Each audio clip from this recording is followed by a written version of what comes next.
I'm Dr. Vanessa Sinclair, and this is Rendering Unconscious. My guest today is Blanche Barton. Blanche Barton moved to San Francisco in 1984 to work directly with Anton LaVey and the Church of Satan. She remained cohort and lover of LaVey until his death in 1997. She was High Priestess of the Church of Satan for 12 years and now is Magistra Templi Rex. She authored the biography of Anton LaVey, The Secret Life of a Satanist, and is here to talk about her new book, We Are Satanists, The History and Future of the Church of Satan.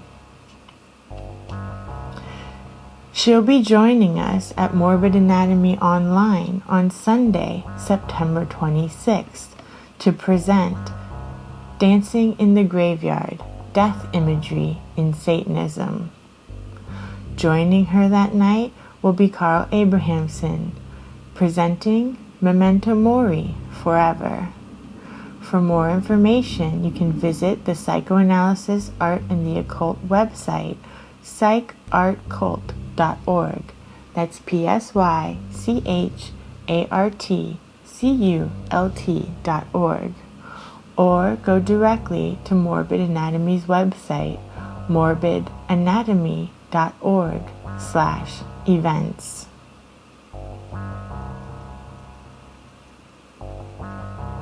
Carl Abrahamson created a film called Anton LaVey Into the Devil's Den, which stars Blanche Barton, as well as High Priest Peter Gilmore and High Priestess Peggy Nadramia. You can watch this film on Vimeo on demand. Just go to Carl Abrahamson's website, carlabrahamson.com. That's carlabrahamsson.com. Look at the film section and find Anton LaVey Into the Devil's Den. Before we begin the interview with Blanche, let's listen to the trailer for the film. Enjoy.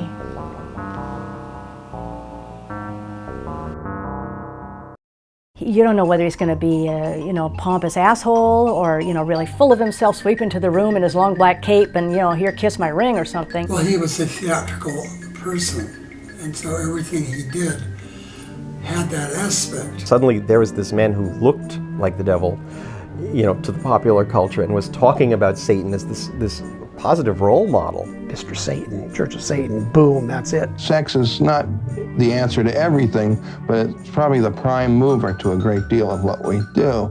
Homosexuality, asexuality, bisexuality, transsexuality, not as a tolerance, but as a celebration. The only people that I would cast a curse or a spell on would be people individually that would sort of get under my skin. He codified the way I think many people, probably most people, actually live, but won't admit it. Teaching women how to bend men's mind to their will, owning your power. It's a great book for teaching women how to manipulate men. When you went to visit him, you went into his universe, and it was like a parallel universe. Anton LaVey's legacy is everywhere, forever. You can't unring a bell. You trust me, I trust you. That's the way it has to work. There has to be some trust between people or demons. Blanche, thank you so much for being here, and I have just finished your new book, and I love it. Oh, thank you. I'm very glad that it's out there, and people are responding very well, largely, and that's wonderful to see. Yeah, so maybe for our listeners, we could talk a little bit about kind of why you wrote the book now, and like the fact that it was the 50-year anniversary of the original Satanic Bible recently, and that sort of thing, just kind of put things in context for people. Yeah, well, actually, I've been working on it for a little bit longer, maybe 5 years or so. I had rewritten and expanded the biography that I wrote of Anton LaVey, and the other book, the Church of Satan book, the little handbook that I'd written, had not been expanded or rewritten for many, many years since it first came out in 1990. And so a lot has happened with us. And as you say, it was the 50th anniversary of the Satanic Bible. It was the 50th anniversary of the organization since 1966. So a lot has gone on. And, you know, the original book was sort of meant to be a thumbnail sketch of the Church of Satan, sort of something to hand to law enforcement officers, child protective agencies, animal protection agencies, so that they would know when they're inundated with these, you know, sort of alarmist satanic panic seminars about, you know, ceramic cats and Dungeons and Dragons and you know, things that presumably were satanic, so that we would be able to say, okay, this is what we're about. This is what we do. This is how we practice. This is what we believe. These are our ethics and our focus. And so that they would be better prepared to say, okay, when they're looking at a crime scene or they're looking at a perpetrator, how much is this person just making up what they want, you know, in the context of Christianity or Muslim beliefs or the Easter Bunny or Satanism, and how much are they just, you know, going off what they hear on Oprah Winfrey and Geraldo. Again, these were big influences on the whole Satanic Panic. And when I wrote it in 1989, 1990, those were the influences. It was the heat of the Satanic Panic right there. And we needed something to kind of bat down all of these. So it just was time to update it. We've done a lot. You know, our current high priest and high priestess had come into their own, being appointed 2001, 2002 to their positions. And I think there was a drive for me to examine, since we have been an organization for 50 years, how is Satanism applied over the long term? Is it just a philosophy that, okay, you can listen to heavy metal music, you can wear black t-shirts, you can piss off your parents and say you're a Satanist? Is that all it is? Or is the philosophy, does it have enough heft? Does it have enough guidance and inspiration to really last someone throughout a lifetime? Because a lot happens in a lifetime. You have to go decide where you want to go to school, if you want to go to a trade, or you want to, you know, you lose parents, you go through breakups, you lose pets. There's a lot of loss, a lot of change. And how does Satanism guide us or strengthen us or inspire us in the long term? And does it? So, and how do Satanists, real Satanists, apply it? People that had now been second or even third generation Satanists from 1966, is it something that they hold on to? Or do they get to a certain point in their life and they just kind of chuck it and say, oh, it was fine when I was 15, but I need something meatier, I need something else. But no, I've been part of the organization for so long that I've been very fortunate to see these people. I mean, a lot of them came in when they were teenagers, maybe some of them inspired by Marilyn Manson or heavy metal music or not really understanding what the Satanic Bible is all about. But in their quest, in their journeying, and in their maturation, they learned, they researched, they grew, and they benefited from Anton LaVey's clues that he left us. You know, they started reading Jack London, or they started listening to opera, or they started, you know, listening to classical music, or so many writers, because he didn't always talk about himself. He talked about Mark Twain, he talked about Bernard Shaw, he talked about, you know, H.L. Mencken, and the people that formed him. These were breadcrumbs that then he practically raised a new generation that were listening to what he had to say. And so I found and I saw these people grow and go into their careers and make their life decisions and stumble and fall and have terrible tragedies happen to them and get back up again and still continue to practice Satanism and embrace it as a path. So that's what I wanted to communicate to people, both within and outside of the organization. I think this book it's just as important for people outside our organization to know who we are, what we value, as it is for us to get inspiration from the book. And so that people, when they learn that you're a Satanist at work, or, you know, at the checkout stand at the grocery store, or in the library, or, you know, an officer on the beat or something, when you find out that this person is a Satanist, a lot of people don't know what that means. And hopefully this book will clarify, okay, if you're actually a Satanist, if you practice Satanism as Anton LaVey defined it, described it, and founded it, then this is what we believe, and this is how we practice. That's great. And that's one of the things that I love, that I learned since meeting Carl and you all, is how much like of a cultural influence there is, and how much LaVey like took from these films and music and literature. And it's not one dimensional at all. It's like this whole kind of cultural scene. And I've learned so much about all these different authors and films, like watching The Black Cat and those kinds of films. And they're all fantastic. Noir was so important to him.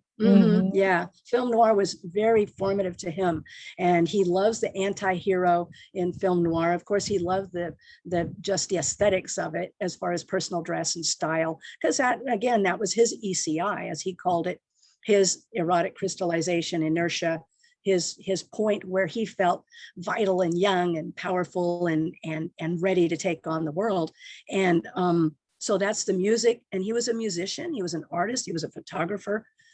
So to see the world through that lens, through his lens, and look at the world as an artist as well as a carny, you know, and learn cold reading and learn simple psychology, basic, you know, lesser, what we call lesser magic, it's all part of Satanism.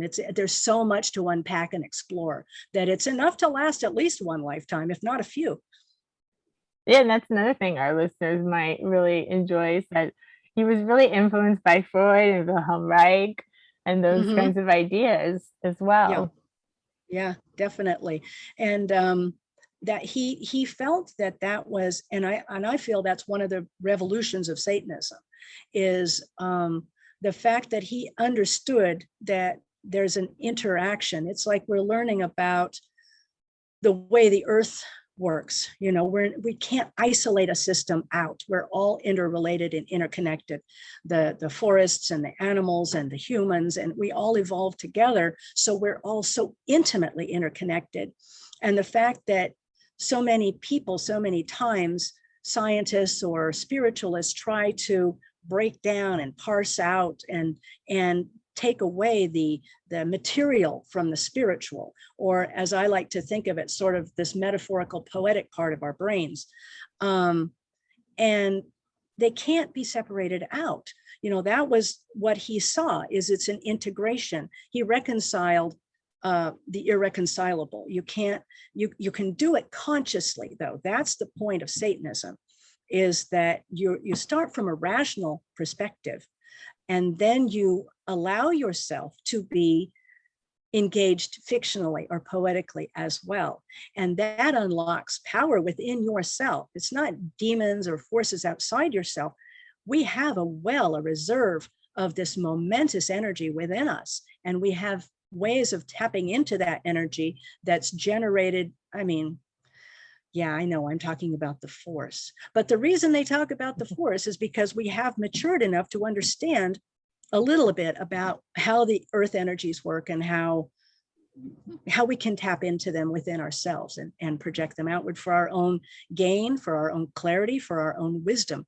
And he was the one who really said, you're missing out on a big part of what being a human is if you don't practice magic, if you don't see these perspectives. And a lot of it's basic psychology or psychiatry, reshaping your world from the inside out, you know, but you can only do that by true reflection, intense vision, and risk. And that's where the darkness comes from, is Satanism encourages and recognizes us as very dark animals. And you cannot get to what we really are as humans, as animals, unless you're willing to look the demons in the face, see who we are as individuals and as a race, and, you know, work with that. You can't just deny, say, oh, we're all, sunshine and rainbows, and we're all lightness, and anything other is dark. It's evil.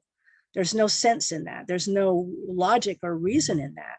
You can't just other everything, because we're all interconnected. Yeah, that's a beautiful way of putting it. And by ignoring it or pretending otherwise, not pretending we're different than we are, you just end up like splitting these things off and creating more problems than we need to have. Right? Precisely. Yeah, exactly. So I'm enthused that I hope that people can pick up the book. Of course, I'm very pleased that Satanists, that our members are excited, because that's who I wrote the book for, because I want to speak to them and thank them for practicing the religion as Anton LaVey conceived of it, and how he practiced it himself, so that they can live a richer and more fulfilling life. That's, this is your party. Essentially, this is your party, and we don't know what happens afterwards. We don't know what happened before, if there is any before or after. This is what we get. And if you're not having fun, whose fault is that? You're the one. You're driving the bus. So just enjoy all you can, and create and revel and have a good time.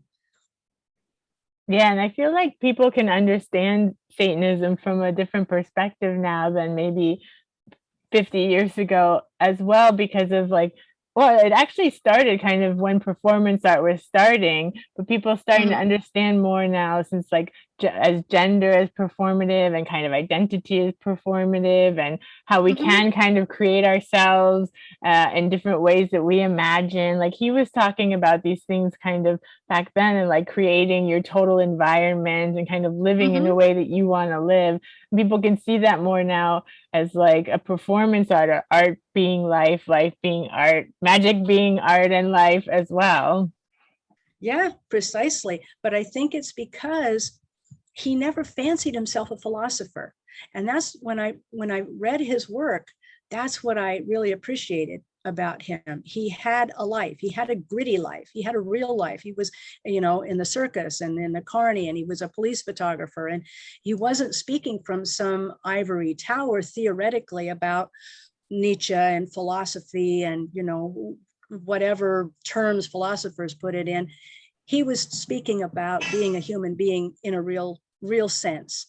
And I trusted that more, and when I found out that he had a great love and respect for animals, he had a great love and respect for children, because they're unadulterated, literally unadulterated by imposition of cultural norms and expectations, and just the joy that animals and children can participate in, and reclaiming that for ourselves, that's, as you say, that's magical, and it should be championed and better understood. It'd be a great world if we all could just tap into that energy and look at each other and meet each other where we are, and work cooperatively. And it's strange for a Satanist to be saying that, but ultimately that's what it's about. It's getting into understanding yourself better, so that you can see yourself in the context of civilization. I agree to the social contract to not hurt other people, because it's in my best interest. And I expect the same from other people, but people get so blocked by their superego or their expectations or their guilts or whatever they've been saddled with or they have within them, that they can work through, given the opportunity and willingness to do the hard work. Things would be so much easier if we would just express those things and get through to ourselves. Yeah, and I feel like a lot of people need to be more selfish, and it's not in a negative way, like being selfish, but we need to take care of ourselves. And in doing that, you know, it is what is best for everyone. If everyone really focused on their needs and taking care of themselves, instead of this like very Christian idea of like martyring yourself from other people, we know like if you martyr yourself for everyone, like you're not going to have any energy to take care of yourself. Then you're not going to have any energy for anyone either. So if you really just like focus on yourself and what's best for you, and everyone did that more, it would be best for everybody at the end of the day. Yeah. As long as it's done with the long-term goals in mind. You know, I see most humans as, you know, terribly short-sighted a lot of times. They're very immediate gratification oriented. They can be very cruel. They can be very mindless of the creatures around them. And if you have a wider perspective, a longer term goals, then you know you can have. And again, I think just being a Satanist, you dip your toe into history in a lot of ways. You see things and magic. When you start researching ceremonial magic, you see the context in which these various alchemists and magicians and sorcerers and sorceresses worked through the ages. And just that continuum is so interesting to explore, and kind of see yourself in that historical perspective too. Maybe that helps you see things in a wider view. Yeah, I love that part of the book that you started with, kind of looking at history and how it fit in, and then LaVey's influences in art and music and literature and film, and how all of it kind of came together to this moment that was the event of the Church of Satan kind of coming to fruition. Yeah, very true. It's fascinating to see that in the long term, because he never wanted his organization or his philosophy to become mainstreamed, because when it mainstreams, you know, you knock off all the fun edges. You know, a lot of times all the bits that don't fit get knocked off and everything. And he wanted it to remain pure, and he didn't want it to be acceptable. He never wanted his philosophy to be widespread and acceptable. But at the same time, he understood that, especially during the Satanic Panic, as you know from the whole chapter, what we were doing behind the scenes was working with law enforcement, working with the FBI, working with local and national animal protection places, child protective agencies, and so that he could get his influence and knowledge and what we were really working toward out to the right people. We met with lots of Christians, we met with law enforcement, we met with all kinds of people, but he wasn't going to, you know, say, I'm meeting with these people. And he certainly didn't need to go on Geraldo and trumpet that he's not sitting next to, you know, whoever spooky guy who has his group in his garage down the hall. It's just dignifying them to have Anton LaVey on the same stage with these people. And he didn't want to do that. So what he did was, there were a lot of people who had zines. There were a lot of people working in music and movies, and younger people that came to him that were interested, truly interested, on college campuses and in the right places, that really understood what he had to say. Those were the people he spent time with, not for money. He would talk to them, you know, gratis, whereas a lot of the networks were offering him a lot of money to go on their shows, just to perform, you know, just to be a dancing bear, essentially. And he said, I don't do that. I'm not going to do that, but I will talk to the people that are valuable. Even if their zine may not have a distribution at this time more than, you know, 5,000 people, it's more important that I talk to them and spend time with them than it is to go on some, you know, dog and pony show, you know, on national television. No, absolutely. Talking to people that are actually listening and wanting to learn and understand, instead of just like, just doing this show for people that aren't going to really listen to what you're saying anyway. And I think that's made a big difference in the culture. As you say, a lot has changed in the culture, and it's not that weird now. You know, if I have my Baphomet on and I go to a grocery store or something, a lot of times, not, you know, they don't know who I am, but they see the Baphomet and they say, I like your necklace, or that's really cool, or yeah, and I asked them, do you know what it represents? Yeah, I know. I've read Anton LaVey. I've read, and so it's not that weird, especially with the internet.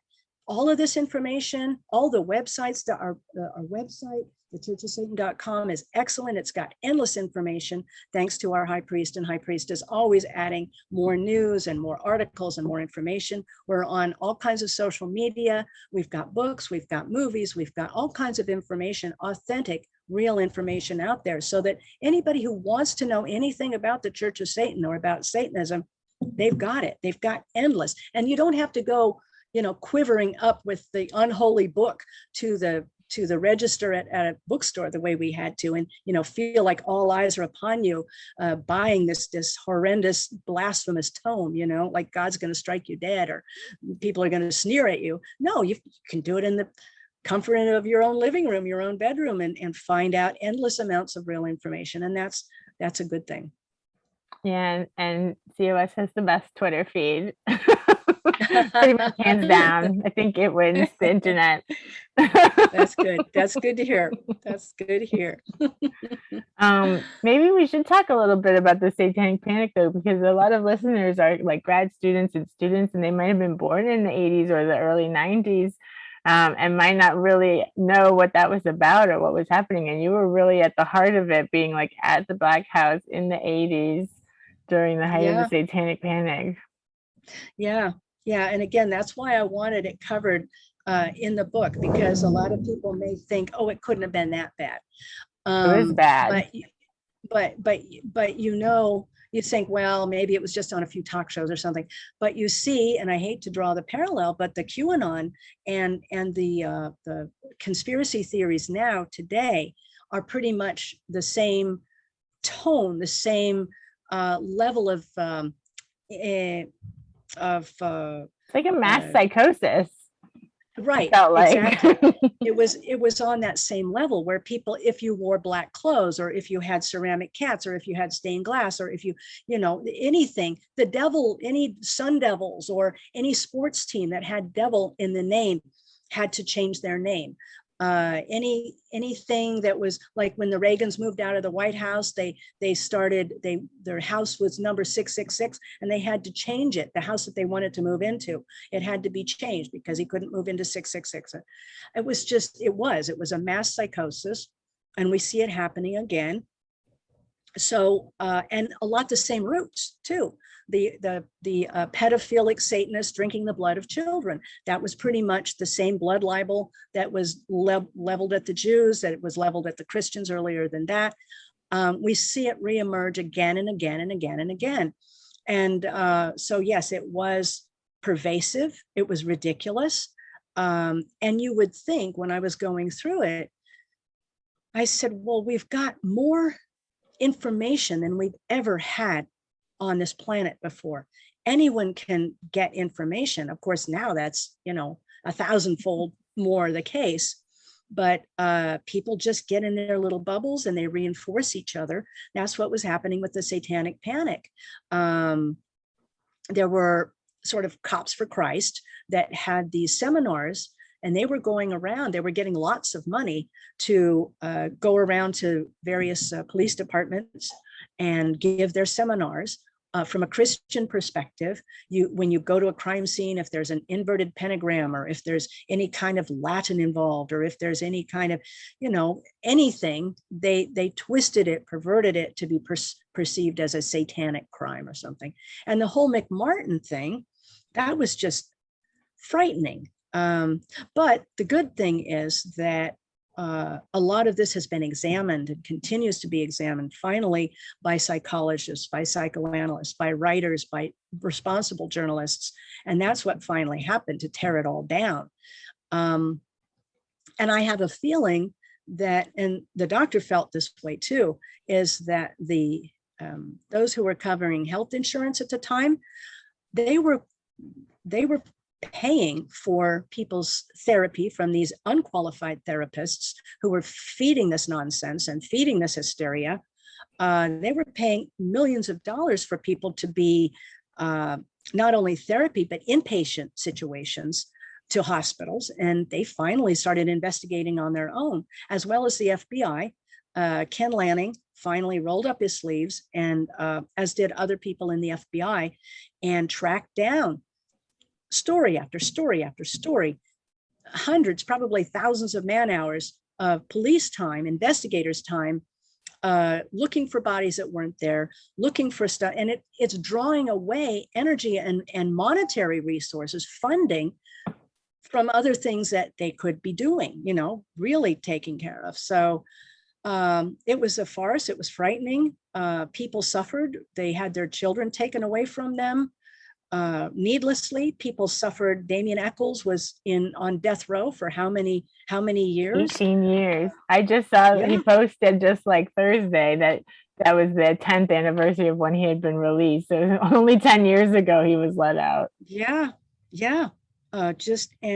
And all because of this hysteria, truly. And it just, sometimes I look at the doctor's work, and he was a misanthropist in so many ways. And sometimes I look and say, well, he was a little harsh, and, maybe people aren't that bad. I meet a lot of wonderful people, open-minded, kind people.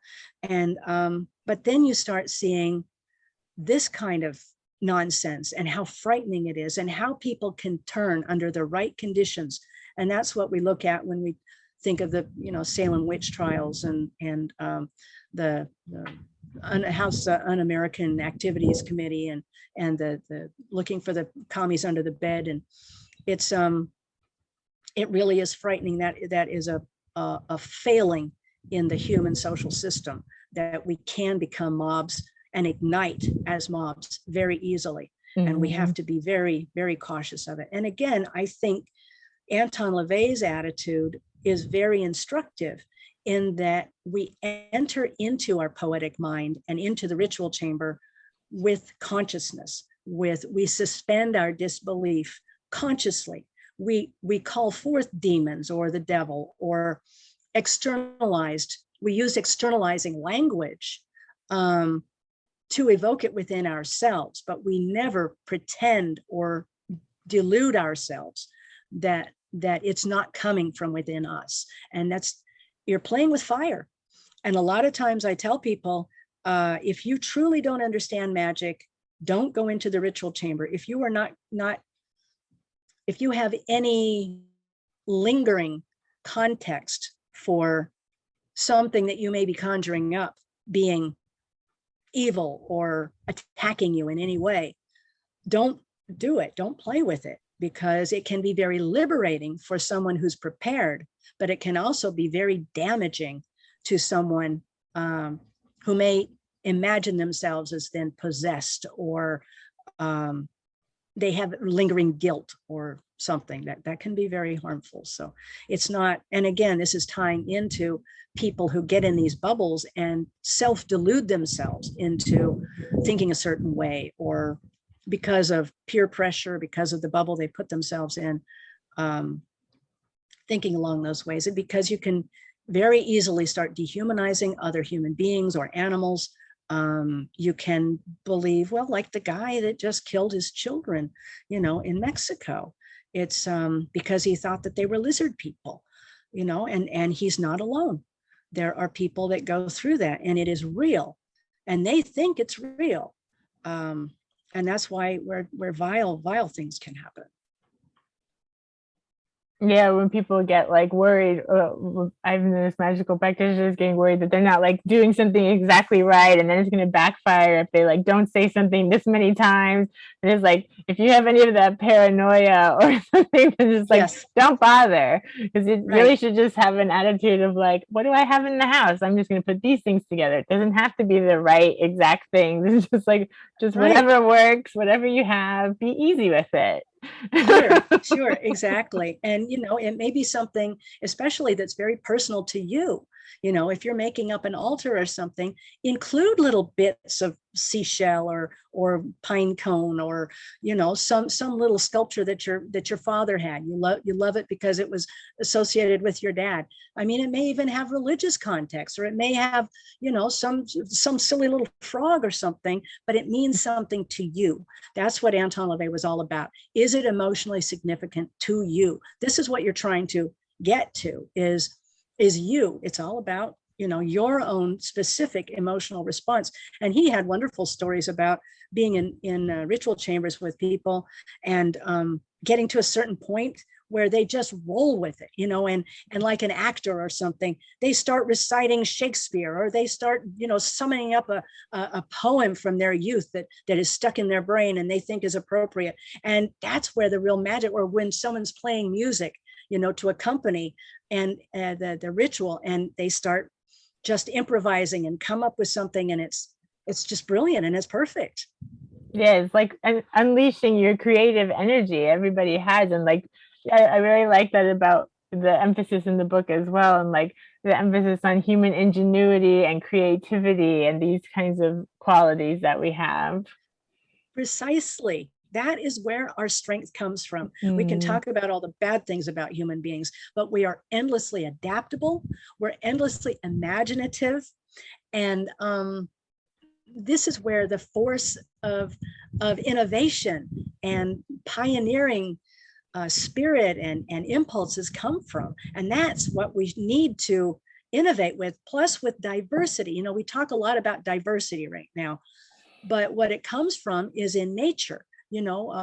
If a potato doesn't work in this particular environment, it has too much water, or the soil isn't right or something, nature has 20 other potatoes that might work in that environment, and so when we talk about religions, I wouldn't want everybody on earth to be a Satanist. That would be very sad and very boring.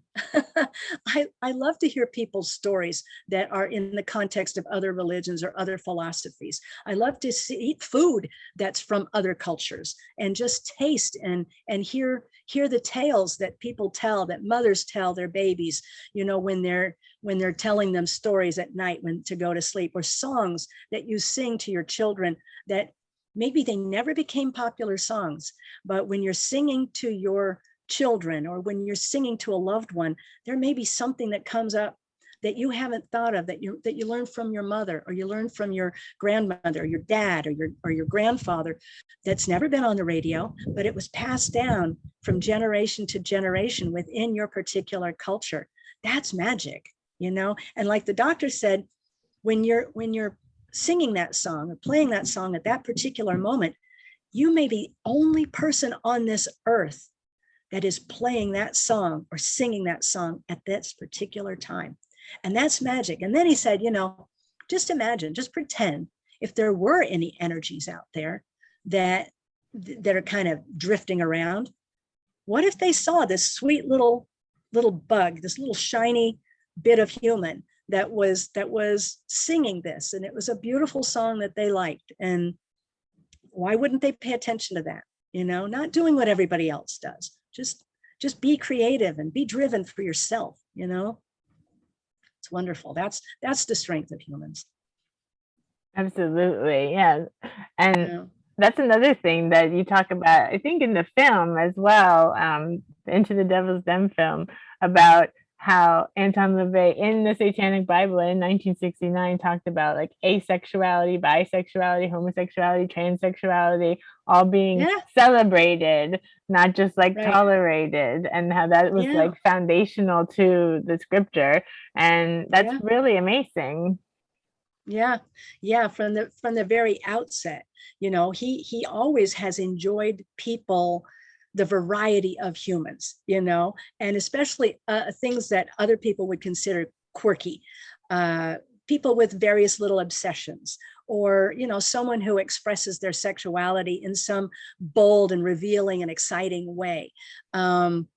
These add to our life, and why not let someone encourage someone, not let someone. You don't need my permission to be who you are.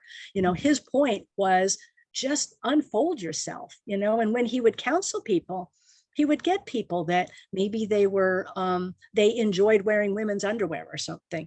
And he'd say, get the shiniest, silkiest red underwear you possibly can find and wear it under your suit. If you want to be, and practice SM with someone, don't go into a bar and get drunk off your ass and so that you can find someone to beat you up and go act obnoxious so you can get beat up.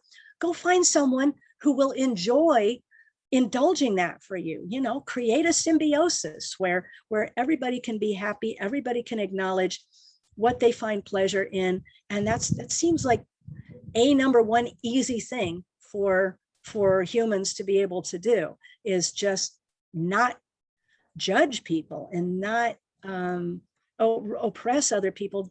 And it largely is because, and that's one reason why he hated Judeo-Christianity so much, is that it causes this oppression, it causes ignorance, it imposes hypocrisy on people from the time they're little children, and it saddles you with a perspective that doesn't allow you to look at people or events in any kind of open way, but immediately clouds your mind with a veil of a filter of oppression and irrationality and judgment.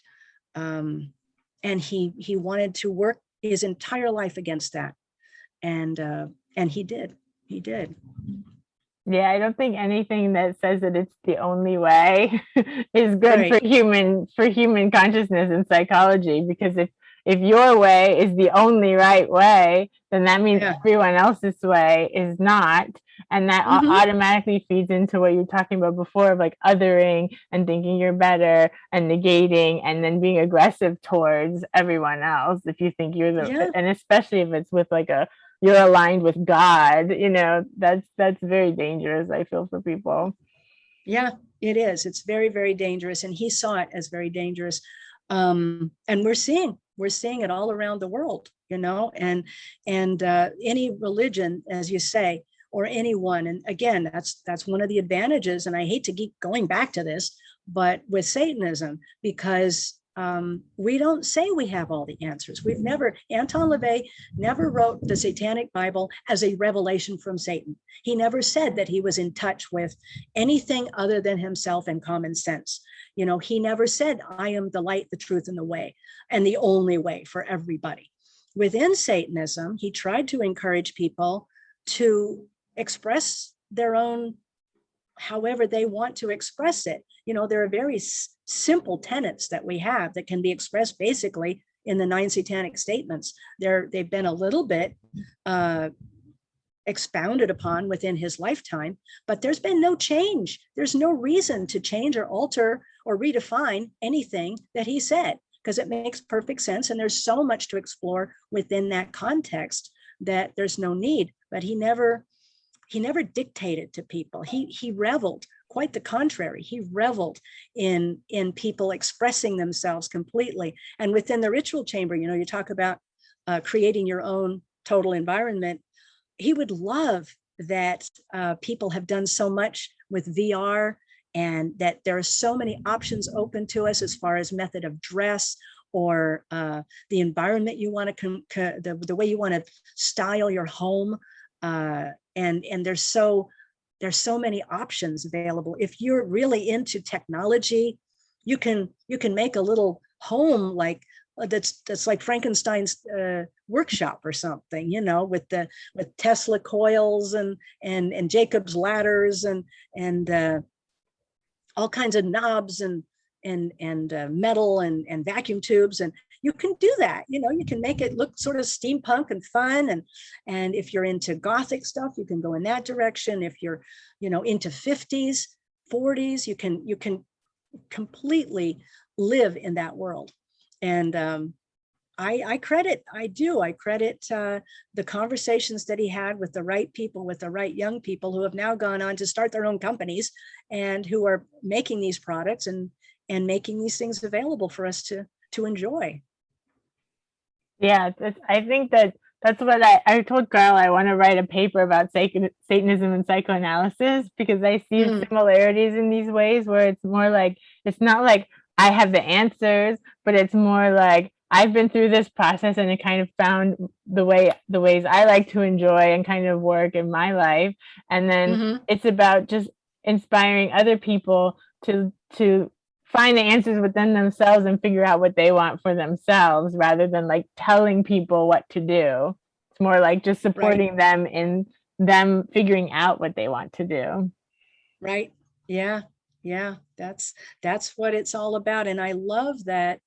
And again, through the book, doing interviews with people, sending out surveys to people, again, who have practiced Satanism for, several decades now, that they totally understand that they get that, and that they are doing it in their lives, that they don't have to dictate, well, you have to be a Gothic Satanist or not, you're not a real Satanist. If you want to be a carny Satanist, if you want to be a 50s Satanist, I see people being so distinctive and bringing forth, as you say, this creative force within themselves, and just being spontaneous and going in one direction for a while and then going in another direction for a while, and just it's such a wide buffet. We are so lucky. I consider myself very lucky every day to I walk to the ocean and I walk among the plants and I say hi to the dogs that I pass, and I feel I'm so lucky to be here, to be breathing, to be exulting in the energy and the life I have. Yeah, this amazing magical planet. That's the other thing with theologies that say that like we're separate from the earth, or like somehow better, or we're supposed to transcend the earth. It's like, the earth is amazing. Why is everyone shitting on the earth? And I think if we didn't have that mindset, we would be treating the earth much better than we had been. And that's something you talk about in the book too, seeing the satanic way of being as being more helpful for like sustaining life on the planet and helping us have a better future. Yeah, to understand magic traditionally is to work with nature. It was always the witches and the soothsayers, the shaman, that were dangerous, because they spoke to the wind and they, interacted with the animals and the snakes and the bats and the black cats, and that's where we learn. When we learn magic, we learn, okay, there's this interconnection, and how do you, make things happen? You make it happen by integrating with these systems and loving the earth. And I'm afraid that that's one thing that I recognized when I was young and examining different philosophies. I saw Christianity, unfortunately, with promises of heaven, promises of an afterlife, promises of, we're not really paying attention to what's going on here, because the real important business that I want to get to heaven. And so I'm not really connected to materialism. Materialism is bad. Okay. It will take you away from the true path of spiritual enlightenment. And as you're saying, that's very dangerous to feel that separation. And when you feel that separation, you feel no responsibility for the animals that are here, for the lives that we influence, and for the wonderful earth that we have. So that's a beef that Anton LaVey, and I think a lot of Satanists have with spiritual religions, is that separation causes a big gap and a big excuse to not get your hands dirty in all senses of the word, Yeah, and thinking about it that way too, it's like when you tell people, like you said, that one of the points of Satanism is indulgence over abstinence, right? Abstinence. And when you think of it that way, like this way of thinking, telling people that they should abstain so that they can enjoy themselves after death, is actually robbing people of their life. And as far as we know, our only life. It's like you're robbing people of their only life for this promise of something after death. And that's really, really sad, actually. Yeah, it is. They talk about Pascal's gambit, being that, well, I'm not sure exactly what happens. And so to be on the safe side, I'd rather follow Christian dictates. I'd rather stick close to God and the commandments as they're presented to me, because, just in case there might be an afterlife or heaven and I'll be called to judgment, I'd better stick to that. And my attitude is absolutely not. By doing that, you're giving up your rationality, you're seeping in ignorance and judgment, and you're missing out on so much happiness and fun here on earth. Why in the world? That is not an equation that I would in any way want to participate in. I don't want to risk losing the mere blink of an eye that we have on this planet, which it truly is, with some promise of some ridiculous afterlife, which you have absolutely no proof of. It doesn't make sense at all. Mm-hmm. Yeah. Should we say a little bit more about the satanic statements? We can, if you'd like. I think they're pretty clear. Like I say, I'll have to consult the book, because they're all neatly in the appendices. Appendix 1 is Essential Satanism. And just so that we're all on the same page, I will share them. Satan represents indulgence instead of abstinence. That's pretty clear. And again, it's not possible to misunderstand any of these. Dr. LaVey wanted his philosophy to be as clear as possible. Satan represents vital existence instead of spiritual pipe dreams, which we were just talking about. Don't miss out on what's going on around you, just thinking about, some pie in the sky that may or may not ever happen. Satan represents undefiled wisdom instead of hypocritical self-deceit. Well, again, very pertinent to what's going on in the world today. Satan represents kindness to those who deserve it instead of love wasted on ingrates. I think that makes perfect sense. You are kind to those who are kind to you. And people who are unkind and cruel in general, if they're unkind to you, it's very likely that they might be unkind to other people. And they should be called on it. As a responsible citizen of the earth, they should be held to account for that, so that someone who's not as strong as you are might be bullied or hurt, and they may not be able to stand up for themselves. So I think that makes sense. And love wasted on ingrates gets to the chapter on psychic vampires. There's no sense in feeding psychic vampires, and we know there are plenty of them out there. That's a good point too, that you mentioned that in the book as well, that people don't realize that term came from LaVey. Yeah, exactly. And it so perfectly represents exactly so many people that we've known in our lives. And I think the wise Satanist immediately runs in the opposite direction. We don't feel like any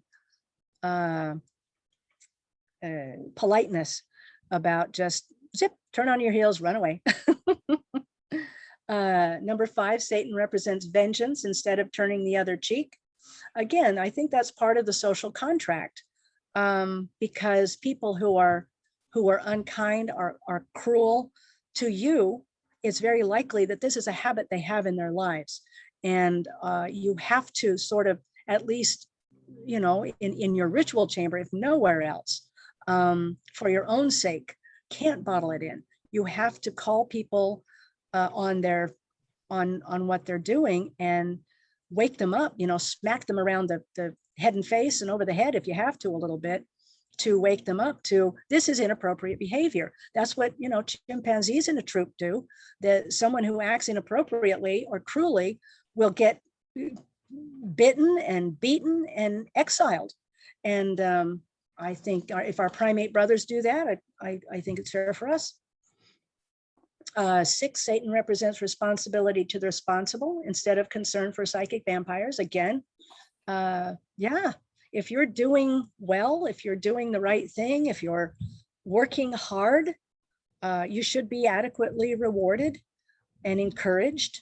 And it's not, again, this is, some people pick up the Satanic Bible and they say, well, they shrug and say, well, this is just common sense. I don't know why someone wrote a book like this, because everybody should know this. Well, apparently everybody does not know this, judging by a lot of the people that you see in the news and their actions and the people around you that you encounter. So responsibility to the responsible is fairly straightforward. If you're in a position to help someone who is being responsible and hardworking and kind and fruitful and creative, that should be rewarded. I like number 7. This is one of the things that brought me to Satanism. Satan represents man as just another animal, sometimes better, more often worse than those that walk on all fours, who because of his, quote, divine spiritual and intellectual development, unquote, has become the most vicious animal of all. And I saw that as a 10-year-old child, I saw that. And when I was casting around to see if there was a spiritual, you're compelled for reflection between the ages of maybe 10 and 14. You're looking for some context to place your spiritual, your poetic, your however we want to phrase it, your religious needs, ceremonial needs. And I looked into a lot of other philosophies, and I didn't see them articulate the feelings for animals as clearly as this does, and that man is not some evolved intellectual spiritual being, as you say. We can't set ourselves above other animals. We're 98% banana or something. We're pretty much very much a part of this earth and of each other. So we are just another animal, and I'm glad to have a religion offered to me that acknowledges and revels in that. Yeah, and like Peggy says, most animals don't destroy their habitats. Right, exactly. If you go by those rules, by animal rules, yeah, we're sorely lacking because of our spiritual and intellectual development, apparently. Number 8, Satan represents all of the so-called sins, as they all lead to physical, mental, and emotional gratification. And that's true. I think a lot of things that are presented as sins are lots of fun. Fun, yeah. Yeah, fun. Okay. As long as you're not hurting someone else, that's the whole point of breathing, is to avoid pain, to seek out pleasure, and to be efficient. That's as life is defined, and I don't think that's a high bar. We should be able to do that and manage some creativity along with that, some grand buildings and works of art. And number 9, of course, Satan has been the best friend the church has ever had, as he has kept it in business all these years, which is a funny, glib way and accurate way of saying that, the othering and creating evil versus good, and always breaking things down to we're the good guys, they're the bad guys, is maybe it helps your business. And maybe it's a simplistic way of presenting a philosophy if you want people to take up arms and point them at other people.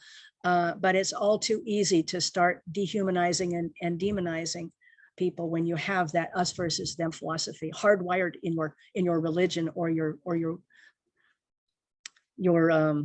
way of thinking from the time you're a kid, So that's dangerous. And again, I think Satanism is a driving force behind the progression that humans are experiencing with understanding how people can so easily be manipulated.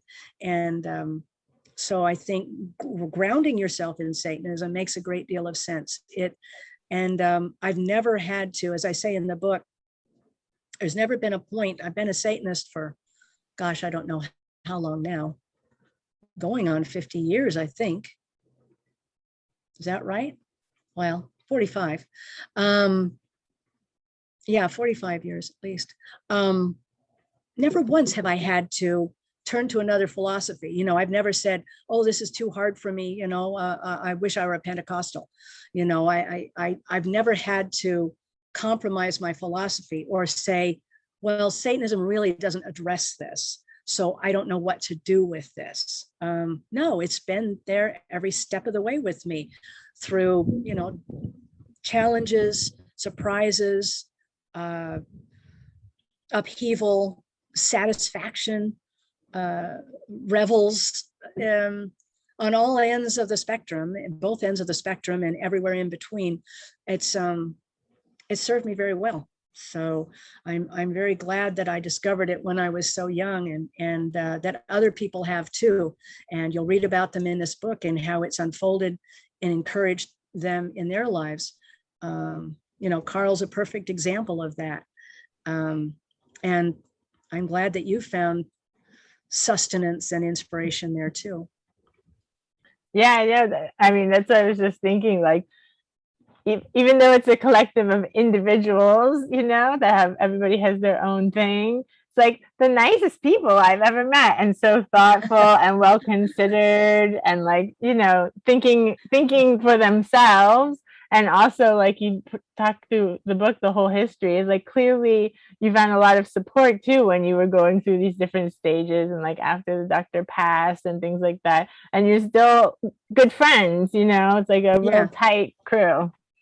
Absolutely. And there was a funny thing that I'm not sure I put it in the book, actually. After one of our gatherings for the 50th anniversary of the founding of the organization, we had some gatherings, which are rare for us, but it was a big celebration, and we held it at this location where there was a bar, and there was a venue for us to sort of share various sort of a symposium. And there were waiters bringing us food, and the people at the bar, of course. And afterwards, late in the evening, we were kind of talking to some of the people that were still lingering, the waiters and the bar, the people behind the bar and everything. And we said, well, what did you think when you started? Because I don't think they were entirely prepared for a group of Satanists to be there. And what did you think when we started talking about our philosophy and giving presentations on what we're doing? And they said, well, we were kind of startled at first, but then the more we heard, the more we felt, you guys seem really nice and seem to make a lot of sense, and seem very creative and driven and committed. And he said, the thing we liked about you is you didn't make a mess, you didn't start any fights, and you were really good tippers. So important. I think that's a pretty good endorsement from people that were completely unprepared to interact with us at all. So I think that's fine. if that's as far as it goes, as someone understanding what a Satanist is, I think that's pretty good. Yeah, that's the thing too. I mean, like my best friend Caitlin is a tarot card reader, and I always have people talking about chaos magic and that kind of thing. But then, somebody recently said like, "Oh, I knew you were into like witchcraft and magic and stuff, but like, what's this thing with Satanism?" And I just think like, what do you think that means? And you said that in the film too. It's like people are so kind of, it's so loaded. This word Satan is such a loaded term that people have this like knee-jerk reaction without actually thinking about like, what do you think that means? And then like if you're having that reaction to that word, think of all the other kind of words that you're having these like trigger reactions to, that you're defensively reacting to without even really thinking about why. Right, exactly. And that's exactly why Anton LaVey called it Satanism, the Church of Satan. And he says that in the Satanic Bible. People even then in 1969, when the Satanic Bible came out, people were saying, well, Anton, I really like what you're saying. It makes a lot of sense, but do you have to call it, Satanism? Why don't you like call it humanism or superhumanism or something a little bit more palatable? And his response was exactly the right one. That's why I call it Satanism. That's why it's the Satanic Bible, because if you can't get past that word, then you really have to examine how you're being acculturated or prejudiced against things that you don't even realize you are. There are threads of stuff in your life that you're responding to. And I still have to, I mean, to this day, there are things that I continually examine. What am I responding to? What does this mean to me? How am I knee-jerk reacting to something just because I've heard this, that, or the other thing? I roll up my sleeves. I do my own research. I say, okay. And usually I can see a context in which the speaker or the philosophy or the attitude is coming, the context in which they're being expressed. Sometimes it's challenging because there's a whole load of, like, for example, I'm not on social media, and sometimes I don't understand jokes or I don't understand allusions because something that's been so ever present, some sort of trope or some sort of depiction of XYZ, I have not been privy to. So there's a whole load of information that I'm supposed to be reacting to that I don't react to because I'm innocent, because I just haven't been exposed to that. And I think Dr. LaVey kind of purposely kept himself innocent in a lot of ways. We watched old movies. We didn't watch the news. We didn't watch politics. We didn't plug into mainstream society because I think as an artist, his impulse was that I can have a better perspective on things if I'm a little bit outside of it, so that the people that are being inculcated in something, they're working from things that everybody else knows. But as an artist, it's important to kind of keep yourself a little bit separate. Yeah, it's important to be engaged, and I'm certainly politically engaged in certain animal rights, environmental or animal rights issues that are important to me. But I try to keep myself sort of separate. And I think that's long before Anton LaVey. There's a strain of artists who, through necessity, they're very obsessed and lost in their own art. Poets, composers, painters. So inevitably, they are separate from the mainstream because they're just so driven by their own vision. But also, I think it's important, especially in this day of overwhelming social media presence and information overload in many ways, to allow yourself some distance so that you can hear your own thoughts, your own voice, your own vision come forward, not tainted necessarily or influenced by the mainstream or by other voices. Yeah, actually, when I was reading the book last week, and he said that turn off the television, I was like, yeah. I was going through a thing where I was like too engaged online, and I was like, just turn it off. So I like needed to hear that at that moment. I was like, thank you. Good. Yeah. He, Dr. LaVey, of course, was gone in 1997 before the burgeoning of, the ever presence of phones and internet and social media in our lives now. But his context was television, and he saw that as the new God, that people pray to it. They have their little Bibles, the TV guide. And he saw it as very harmful to get brainwashed by the tube. And again, he wasn't alone in that, but he certainly emphasized, I think, that for reflection and perspective, you don't want to be engaged in that. And yeah, even more so now, for sure. Yeah, and I know I don't want to take up too much more of your time, but I do want to make sure we mention artificial human companions, because that ties in with the whole morbid anatomy series that you're a part of. And also, I just feel like he was such a pioneer of that, and it's such a big thing now that we have to like give a nod. Yes, and it certainly has. Oh, wouldn't the doctor be pleased, with the way that robotics certainly has taken off, VR has taken off, sex dolls and interplay with sexuality through robotic means or virtual means.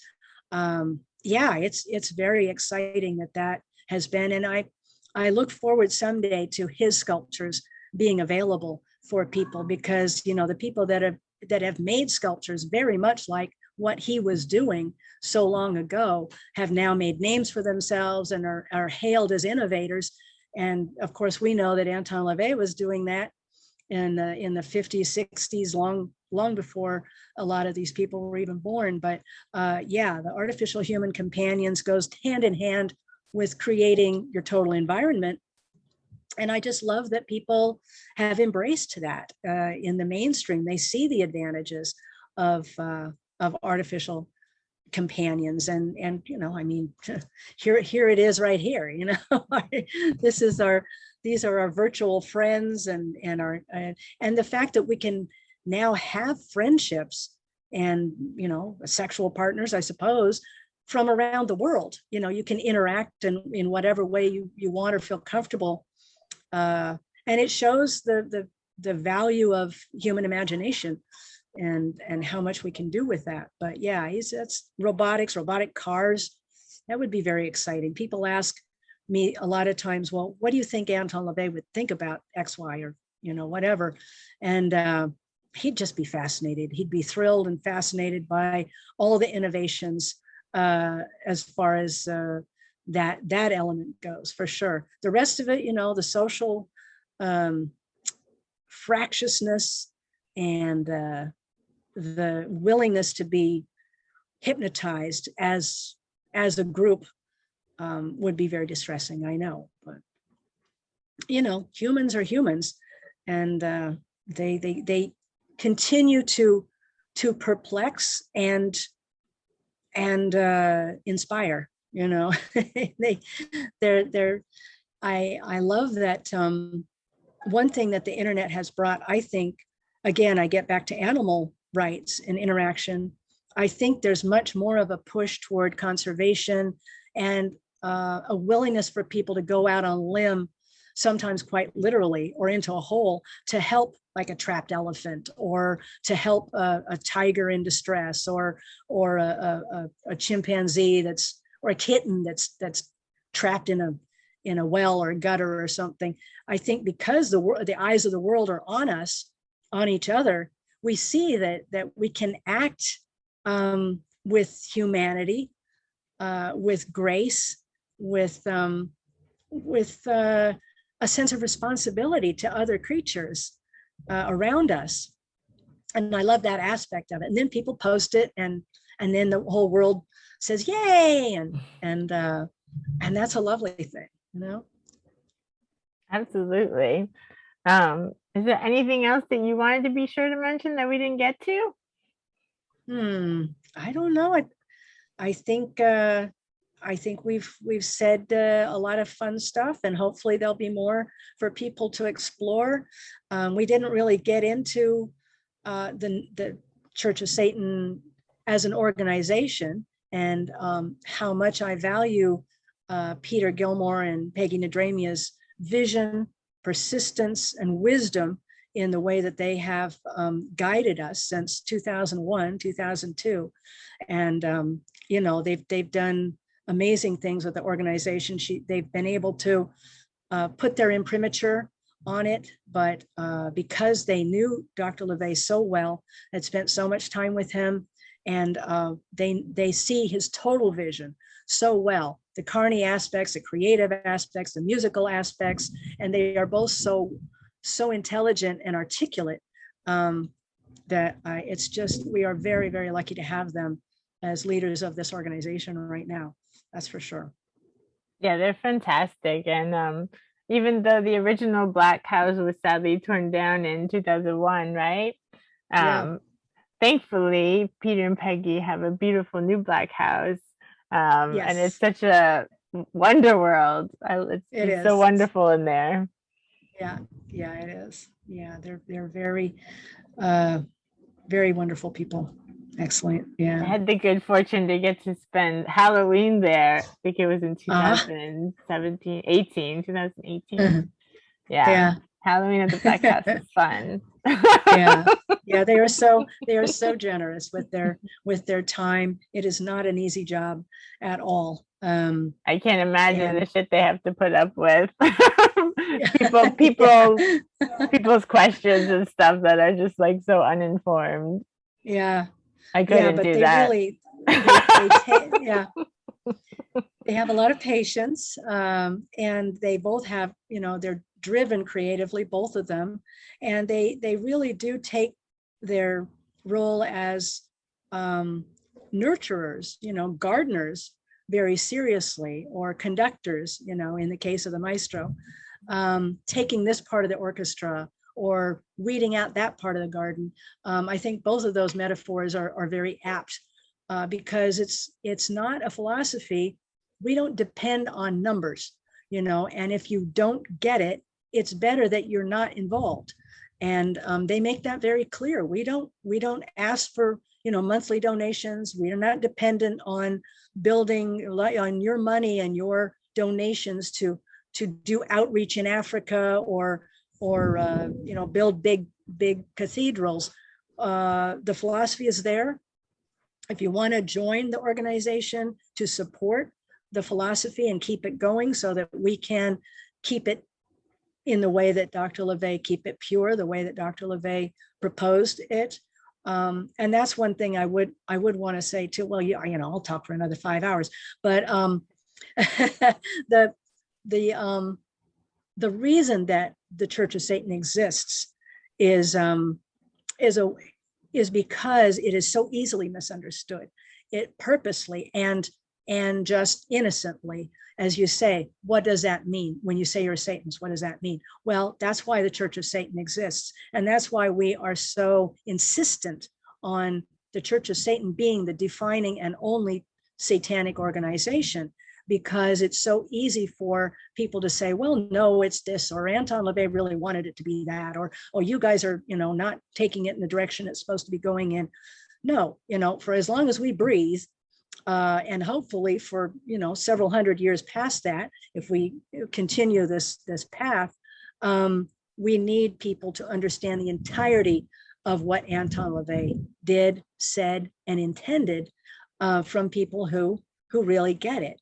And that's why the organization has to stand, so that people who come behind us in the future will have a place that will be advocates for their eccentricities, for their creativity, for their uniqueness and their crazy theories and their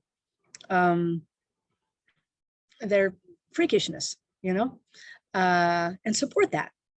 And that's what the Church of Satan does, and that's what Peter and Peggy have insisted on. And we don't need your body. If you don't agree with what we're doing or how we're running the organization, don't let the screen door hit you on the way out. We'd rather have it, and Dr. LaVey set this course for us. We'd rather have it pure and as intended, rather than compromised by people who truly don't understand the entirety of it, Man, like you said, Satanists are not evangelists, not trying to go around converting people. Right. If it matters to you, if it's something that you're drawn to, you will find us. You'll find us. And also the separation of church and state. That's also a very important feature. Yes, exactly. Yeah, we don't believe in, evangelizing or parading our philosophy down in the public square. We're not going to hand out pamphlets to you at, 6 o'clock in the morning, pounding on your door on a Saturday. It's very important that the powers, the political powers, are separate from the religious or spiritual aspects, because when you start dictating and engaging that kind of aspect, then you can create a fearful populace, so that, in the old days, the king was speaking directly to God. The ruler of the tribe was in concert with the shaman. And if you did something wrong, you weren't going to just get punished, on this plane, but you are going to be punished in some terrible spiritual way, that transgression will call down upon you. And that's the danger of when the Pope and the king are in cahoots with each other, because then you cannot, you rule with an iron fist, and you cannot get out from under the king's rule. So, and things can become very murky about, well, religious observance, Sharia law, linked with political power. That's where people get bloodied and executed, whether it's in Salem, in the 1600s, or in the Middle East today. You can't have that interaction. So that's why the founding fathers, they saw that very clearly, and they wanted the separation of church and state to be absolutely sacrosanct. So, I understand the impulse to use Satanism to kind of drive a wedge in there and get people unsnarled with certain ways that Christianity has gotten into our political process. But to do it through any religious means is a mistake. Cool. Well, if people want to learn more, they should get the book, We Are Satanists. Also available as an ebook. And follow Church of Satan on Twitter by my recommendation. And then you're giving a talk on death imagery, Satanism, as part of the Morbid Anatomy, Psychoanalysis, Art, and the Occult series on September 26th. Yes, I'm very excited about that. I think there's a lot of overlap. And I actually found that where Dr. LaVey himself, there was a wonderful quote in this book about death imagery and Satanism and what that means for us and how we use it. So I'm very excited writing this, and I'm looking forward to presenting it. Yeah, I saw that, and how it's like, it's because we value life so much. Exactly, exactly. So yeah, we're going to explore all that together. That'll be fun. Perfect.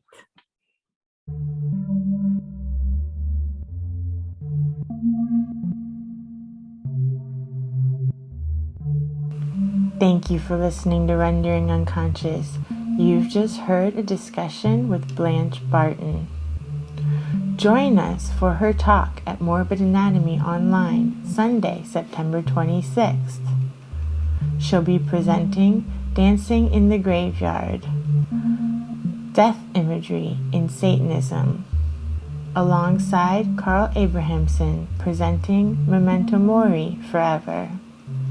Visit psychartcult.org for more information and links, or go directly to morbidanatomy.org/events to register. Be sure to check out Carl's film, Anton LaVey, Into the Devil's Den. Additionally, the book, Anton LaVey and the Church of Satan, is available for pre-order. It will be coming out in February 2022. You can also follow the Church of Satan online at churchofsatan.com and follow their Twitter at Church of Satan. And be sure to check out Blanche Barton's book, We Are Satanists, as well as her biography of Anton LaVey, The Secret Light of a Satanist. Links to everything can be found in the text accompanying this episode. You can visit my website, drvanessasinclair.net, or the podcast's main website, renderingunconscious.org, for links and more information. You can also follow me on Twitter and Instagram at rawsin_. That's RAWSIN_.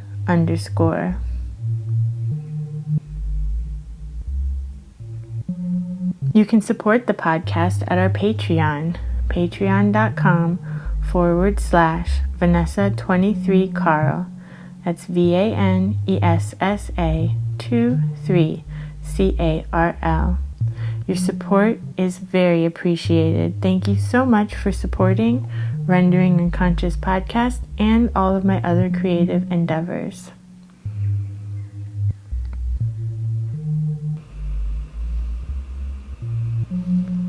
And now, the song, Nothing Can Stop It Now, From the album The Chapel is Empty, a collaboration I did with Acoustic Timbre Frequency, which features a letter written to Carl Abrahamson from Anton LaVey in 1988. Enjoy. Dear Carl, I am honored that you have chosen me as a part of your inspiration, and Jane would be more than pleased. It is through ongoing creations like yours that she lives on. Thanks to magical links like Genesis, more pioneers like yourself are coming forth to shake up the rest of the world. There's a new wave, a second emergence of that which began in 1966, and nothing will stop it now. Truly, their apocalypse is right underneath their noses, and they don't know it. Please accept my appointment to membership in the Church of Satan, and my best wishes for your future endeavors. Reggae Satanis, Anton LaVey.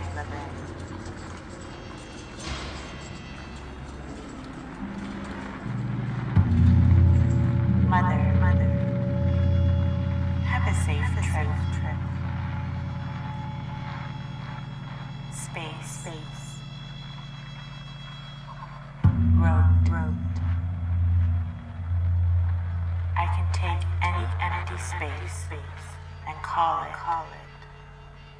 whilst someone else is watching him. And this is all I. You've got some room for, in essence, we are doing the same. By engaging in it, human being watching. We are engaging with Ed. This is the essence of his magical image. Several elements are liminal. The partially finished areas, the grotesque skull hands, even the draped figure. Carl Abrahamson.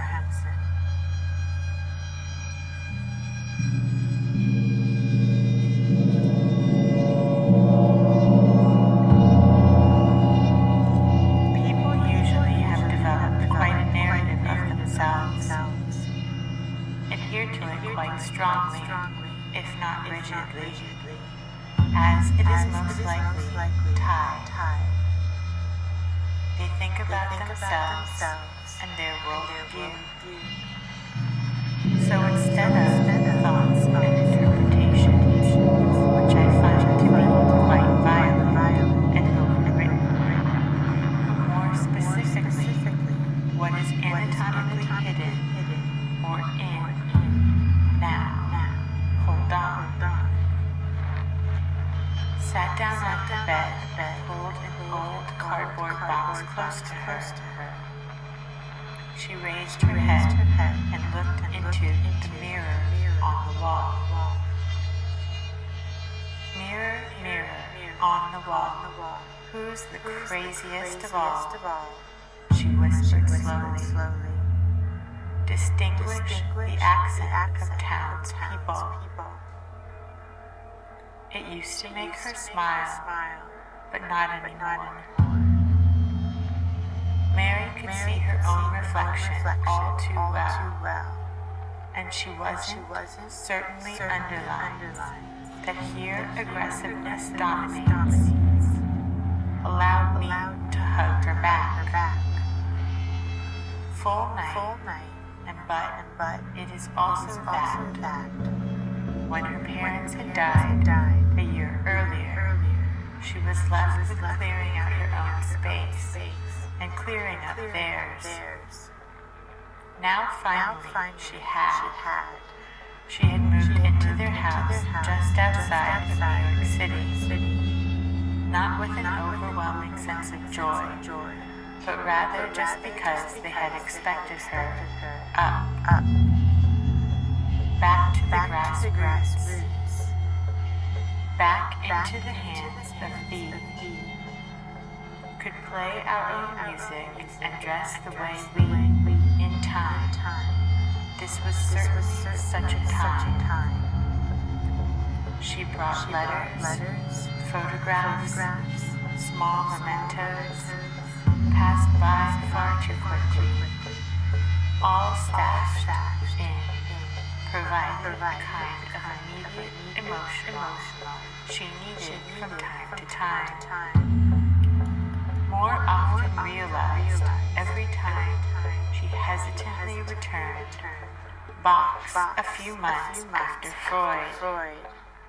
After all over the bed, she started sorting a million times before. With the most primitive forms of the family have its most advanced forms. Authority, ways returned to a ruled black notebook in which she had tried, also a long time ago, to write down memories from her youth. She wanted to remember more than she actually did or could, and this book had been an attempt at pushing on in this point to where his hands were, at her own reflection again. She sighed heavily, opened the journal, memories. This self-portraiture is certain to introduce one of my favorite songs. Then the of and head. My own, I devoted myself to what was going on. There was a lot, not unjustified will. I often dreamt of being a bird, a high-flying bird. We would probably stay sung, being light, being weightless, one could call boredom. Inns and forests and villages and cities, always returning to nature, to my own nest, high up somewhere. The perspective was staggering, and I daydreamed the very same things. Often it worked, always. It felt nice when it did work. Nepal in the autumn of 1970, with my friend, nicknamed Sparkles. Mine was Glitter. We're both lovingly naive hippie chicks, and very to bear. This was in a time when men, a person's death and the dead, one's illnesses and treatment, the shadows and ghosts, one's name and likeness. All these make it a highly relevant and specific concept for what we're proud of it.